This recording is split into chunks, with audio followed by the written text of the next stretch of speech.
Olá pessoas, aqui é a Melina Juraski, sejam bem-vindos ao meu canal. Hoje eu trouxe dois assuntos aqui que eu considero bastante relevantes, tá? O primeiro deles é algo que eu achei que nunca ia acontecer e finalmente aconteceu. O 4chan foi hackeado. Tá, mas quem não sabe o que é 4chan? 4chan é um fórum, um tipo de image board que já tem mais ou menos uns 20 anos, tá?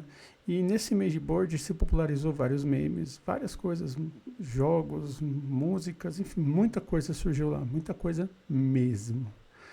E de uns anos para cá, talvez de uns 15, talvez menos, ele se tornou um fórum de extrema direita. Então virou aquilo ali, virou um baita ninho de incel, enfim, desses caras aí. Prefiro não ficar mencionando. Mas o Fortean no começo teve coisa muito legal. Eu fiz parte do início do Fortean. Então você tinha bastante coisas bem legais, tópicos sobre geopolítica, sobre cultura. Eu ficava sempre nos tópicos de geopolítica. Mas com o passar do tempo, claro, você também tinha muito hentai, muita coisa, pornografia, assim, e tudo mais. Mas com o passar do tempo, com essa, digamos assim, extremização, as pessoas foram ficando cada vez mais extremas, a galera do fórum também foi ficando cada vez mais extrema. Então o Fortean começou de lá surgir coisas assim, tipo memes racistas, coisas que não são muito legais. Inclusive aquela teoria do QAnon, que é uma teoria que existe um cara que combate um deep state, que seria um estado profundo, um verdadeiro estado nos Estados Unidos. Esse cara combate a pedofilia e tudo mais. Essa teoria maluca surgiu lá no 4chan. Então tem um monte de coisa doida que surgiu no 4chan, mas teve um monte de coisa legal. Por exemplo, tem um game que eu gosto muito, uma visual novel chamada Katawa Shoujo, que ela surgiu a partir de um desenho que foi postado no 4chan. As pessoas viram o desenho e falaram, pô, por que a gente não faz um jogo disso? Então, assim, né, eu não sou aquela pessoa, eu tenho conhecimento de como funciona o 4chan, participei de outros chats, né? Hoje em dia eu já não tenho saúde mental para fazer isso, também não sou doida, mas a gente tem que entender que também que nem tudo é só discurso de ódio e tudo mais. Então havia uns espaços legais lá, haviam pessoas legais, mas hoje eu não sei se ainda há. Quer dizer, agora não mais, porque né, ele foi hackeado. Então, vou compartilhar a notícia aqui com vocês do Drops de Jogos, do meu amigo Pedro Zambarda, que é um site que faz um trabalho excelente. Tá? Então, vamos dar uma olhada aqui na notícia. Bom, o Fortran hackeado e tendo motivo.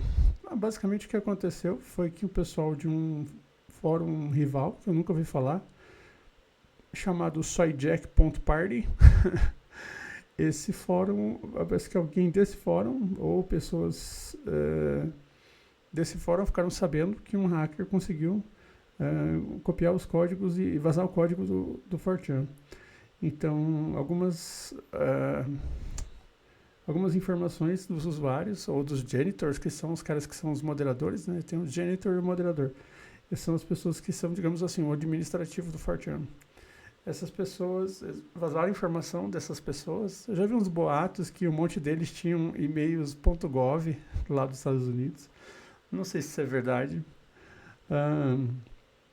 Mas aí vazou bastante coisa desse pessoal. Até descobriu que eles tinham bastante poder. Que na verdade, quando você posta no 4chan, nesses chans, você tem a opção de postar anônimo. E essa pessoa que vazou mostrou telas mostrando que na real você não é anônimo. Eles sabem quem você é, sua localização. Então eles conseguem inclusive te banir se eles não for com a sua cara. Então, assim, eu já não tenho nada a ver com isso, já faz uns 15 anos que eu deixei de frequentar isso daí. Mas eu lembro como é que tinha essa dinâmica de todo mundo, é anônimo, então a galera postava, desabafava. Então tinha várias coisas interessantes, coisas ruins também, mas tinha muita coisa interessante por ser anônimo. E, bom, ele foi hackeado, então no momento que ele foi hackeado, um dos administradores sem opção, né, obviamente, porque ele não conseguiu tomar o site de volta, né, ele derrubou o site. Então isso aconteceu, deixa eu ver a data aqui exata, na manhã de terça-feira. O quadro de imagem estava disponível apenas de forma intermitente, então foi por ali por esses dias, né, segunda a terça, que foi derrubado. E desde então está fora do ar. O Fortean, ele tem toda uma polêmica em torno dele, né? Como eu falei, vários memes racistas, várias coisas que surgiram aí que não muito legais. Tinha um site que era 8meme, alguma coisa assim. Tinha vários sites que, assim, para quem é leigo, tem um monte de site na internet que fica postando meme e tudo mais, que a galera acha, pô, esse meme eu peguei desse tal site. Na verdade, tudo é do 4chan, tá? A maior parte desses memes surgiu no 4chan. Então, toda essa cultura de meme, ela é muito do 4chan. Mas antes do 4chan, existia o que a gente chama de Futaba, que era um fórum japonês, que era o 2chan. O Futaba foi o primeiro image board desse tipo. Então, eu já conheci o Futaba, ele é muito caótico, está todo em japonês e eu não tenho conhecimento de escrita japonesa o suficiente para entrar lá. Até entendo alguma coisa falada, sei responder algumas coisas, mas eu não consigo ler o Futaba. Tentei, mas não consegui.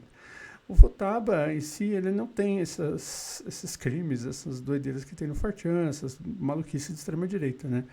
Até onde eu sei, porque eu não sei japonês. Mas o 4chan, enfim, ele foi sendo tomado por essa galera no passar do tempo. Já teve um momento que o 4chan foi derrubado, uma época também, e depois eles conseguiram trazer de volta, né? Então ele foi fundado em 2003, então isso faz bastante tempo. Por isso que eu digo que eu conheço, porque eu estava lá no começo, né? Eu comecei a frequentar a internet com muito mais veemência ali em 98, 99, na época que eu fazia tradução e edição de mangás, né? Mangá scans, que não tinham sido lançados no Brasil. Então fiz lá Bleach, Naruto, essas coisas. Eu fiz os primeiros mangás disso em língua portuguesa, eu fiz parte. E na época eu frequentava os chans, que é o que tinha. E o chan, ele é bem leve, então ele era bem fácil de você entrar e tudo mais. Eu estava querendo aprimorar meu inglês, eu ficava lá, no meio dessa coisa toda. Mas, como eu falei, com o passar do tempo começou a acontecer várias coisas bem tensas lá. Por exemplo, o Gamergate, que é aquele escândalo, né, de vazamento de fotos de personalidades nuas e perseguição às mulheres, somente mulheres que falavam de videogame, essas coisas. Enfim, um monte de bullshit aconteceu, né? E, enfim, agora eu não sei o que vai ser o destino do 4chan. De verdade, eu espero que acabe. Eu espero que acabe porque já chega de canais, de sites de proliferação de conteúdo de ódio, enfim, já tem muitos, né? Aqui no Brasil tem milhares disfarçados de canais de jogos, né? Então, o 4chan, como ele é meio que o paizão de todos eles, eu acho que, por mim, ele poderia acabar, né? Bom, saindo um pouco agora do 4chan, falar de um assunto um pouco mais complexo, tá? Que me pega muito, por dois motivos. Um, porque eu sou game dev, e outro, que eu sou uma pessoa que, quando era criança, eu sofri abuso, tá? Daquele abuso. Então, recentemente, o que aconteceu? O pessoal descobriu um jogo chamado No Mercy, na Steam, que é um jogo de estupro. E nesse jogo, você pode fazer stun com várias pessoas, personagens, e você pode fazer inclusive com a mãe do personagem, tá? Eu vou mostrar aqui notícia aqui, mas uma vez eu vou recorrer ao Drops de Jogos, tá? Então, o nome desse jogo é No Mercy, olha a imagem. Pela imagem ali, você já tira uma conclusão, né? Então, o que acontece? Isso não é a primeira vez, tá? Não é a primeira e não vai ser a última. Acredito eu que deve ter muitos jogos desses. Eu não vou ficar mostrando tanto essas imagens, assim, que eu acho até um pouco perturbador. Eu não tenho problema nenhum com coisas eróticas e tudo mais, mas dado o contexto desse jogo, eu acho um pouco perturbador. E, bom, o que acontece? O pessoal descobriu esse jogo na Steam, ele está disponível e crianças podendo jogar. Teve várias denúncias, né? A empresa é essa daqui, Zerat Games, eles que criaram esse jogo, então eles têm provavelmente outros jogos de conteúdo erótico, né? Mas, nitidamente, os caras perderam a mão nesse jogo, né? Levaram as coisas um pouco além. E a gente sabe que a Steam, ela não garante muita segurança para a criançada. É só você mentir a tua idade e você baixa o jogo e azar, paciência. Então, teve muitas denúncias desse jogo. Ele ainda está, se não me engano, à venda na itch.io. Eu não sei se já foi derrubado, provavelmente deve ter sido derrubado. Vários países ele já foi derrubado, aqui no Brasil também foi derrubado, então não tem como mais acessar ele pela Steam. É, e esse jogo, ele tem uma questão que, assim, no passado teve um jogo chamado Replay, que pelo nome Rape, né, dá pra saber, né, que você fazia isso, né, né, com personagens, se eu não me engano era no trem, algo assim. Eu sei que eu era meio que adolescente na época disso daí, acho que eu estava entre a adolescência e a juventude, eu estava na faculdade, na época que estourou essa polêmica desse jogo, tá, inclusive aqui no Brasil. Muita gente nem sequer fazia ideia que existia jogo erótico quando aconteceu esse negócio. Era um jogo japonês, se eu não me engano, tá? Os japoneses têm muitos jogos assim, não é o primeiro nem o único, tá? Então, só que muita coisa não tá traduzida, então não chega ao Ocidente, as pessoas não ficam sabendo, tá? Que lá os caras só tratam isso como normal. Então você tem lá doujins que tem, né? Doujin, pra quem não sabe, é mangá, fanzine, né? Que tem temáticas assim, enfim, a gente tem isso também aqui no Ocidente, né? Eu acho que qualquer site desses de pornografia deve ter esse tipo de coisa, né? Incesto, essas coisas. Mas o que chama atenção nesse caso é que é um jogo, né? E jogo, assim, que é muito fácil de baixar, o preço dele também não é alto, então crianças podem ter acesso, né? De qualquer forma, é muito mais fácil uma criança ter acesso a um jogo do que a um site pornográfico, né? Fica muito mais difícil da família cuidar disso, né? Observar sobre isso, né? Então teve esse Replay, né? Que na época foi meio que um escândalo e tudo mais, mas tinha outros jogos junto com ele, só que só como ele chamou atenção, então a mídia caiu de pau nele, e aí ele saiu, se não me engano, de venda. Na época não existia Steam nem nada assim. Mas eu sei que parece que muita gente continuou jogando, porque a galera botava, acho que em torrent, algum serviço do tipo da época, que você podia deixar arquivos para fazer sharing. Então, continuaram jogando, né? E fora que tinha os outros, né? Então, agora veio o No Mercy, né? Chamou muita atenção, porque, enfim, a gente sabe, a gente já tem uma questão de violência contra a mulher, né? Contra as mulheres, tanto as mulheres cis quanto as mulheres trans, né? Tem muita violência sexual e todo tipo. Então, todo dia tem notícia aí, né? Teve uma notícia que eu vi hoje, por exemplo. Hoje já é quarta-feira ou é quinta-feira? Hoje já é quarta-feira. A notícia aí de um advogado aí de extrema-direita, famosão, que era PM, né? O cara espancou a mulher, né? Tá preso. Provavelmente não vai ficar muito tempo preso. Mas então, assim, é todo dia esse tipo de notícia. E a gente vê um jogo desse, sabe, saindo assim, sendo vendido como se não fosse nada. E a empresa, ela retirou o jogo do ar, tá? Ela retirou o jogo. Só que ela deu uma desculpinha esfarrapada. A gente tá tirando porque a gente quer, para não trazer problema, porque as pessoas estão interpretando errado o nosso jogo. Ou seja, eles colocam que você pode fazer abusar da própria mãe, coisas bizarras, assim, eu não vou entrar nos detalhes. Mas quem está interpretando errado são as pessoas que jogaram, tá? Então, assim, inclusive tem lá nos comentários, assim, várias coisas muito bizarras, assim, enfim, bem desagradáveis. Lembrando que aqui no Brasil, recentemente, foi há 2 anos atrás, teve um game dev aí brasileiro que lançou um simulador de escravidão, né?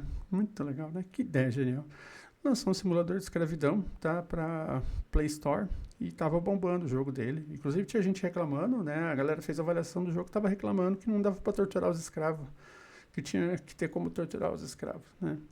Depois de muita discussão, processos, eu sei que teve ONGs, ONGs que eu conheço, inclusive, que eu inclusive já dei aula lá de game dev pro pessoal, que entrou com processo, enfim, e acho que derrubaram o jogo.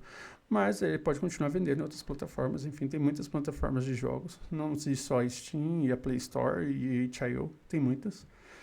Então eu não duvido nada que esse cara continua vendendo esse jogo lucrando com isso, né? Então é uma lástima eu como game dev, né, e como uma pessoa trans, enfim, uma mulher trans que sofreu abuso, né, na infância. Eu fico muito chateado, muito triste. E eu vejo que parece que a lição não foi aprendida, né? Então, tem pessoas que a gente fica sabendo aí, né? A gente está envolvida no meio, a gente fica sabendo. E tem pessoas que ainda acham questões de escravidão, questões de genocídio e outras mais, tudo bem, questões comuns, né? Então, e ainda estão com planejamento aí de fazer jogos aí abordando essas temáticas de uma forma, digamos, não muito correta, né? Que a forma correta seria, né, usando da história, né? Aplicando a verdade, né? Então, enfim, mais uma vez, né? É lamentável. Eu espero que talvez agora a Steam mude alguma coisa, a Valve, né, que é a dona da Steam, a empresa comece a tomar mais medidas para evitar esse tipo de coisa, porque a própria empresa também não está nem aí. O importante é o lucro, né, o importante é vender e o resto que se dane. Então, isso é sabido pelos desenvolvedores de jogos, a gente sabe disso, né? Mas se você fizer um jogo com conteúdo, por exemplo, antifascista, como eu já fiz, você não vai ter muita visibilidade e nem muitas oportunidades na indústria, infelizmente. Então, vai ter pessoas que vão pegar seu jogo e vão ignorar solenemente. Isso até pessoas ditas progressistas vão ignorar solenemente porque, não, isso aí não vai dar, não dá nada. Então, vamos deixar lá quietinho, né? Mas a gente não desanima e a gente segue fazendo aquilo que a gente acredita. E bom, eu até peço desculpa pela demora de fazer novos vídeos. Começo de ano, calor, eu não consigo me concentrar sequer para fazer qualquer coisa, pensar em qualquer coisa, é muito difícil. Mas a gente está de volta e mais uma vez agradecer a vocês e pedir que agora em diante vocês puderem também acompanhem a Autoengenharia TV, tá? A Autoengenharia TV é um canal do YouTube com 24 horas de conteúdo sobre anarquismo e nós agora, nosso canal também faz parte agora do coletivo, né? Então a gente está junto nessa. E é isso. Logo temos mais notícias, novidades. E aos domingos, domingo sim, domingo não, a cada 15 dias a gente tem as lives do canal Nerds de Esquerda e a gente discute essas notícias e outras mais, né? Com mais amigos juntos. Então a gente discute com mais pessoas e é um pouco mais interessante e no formato live, né? Com participação de todo mundo. Então é isso. Obrigado, um abraço. Tchau.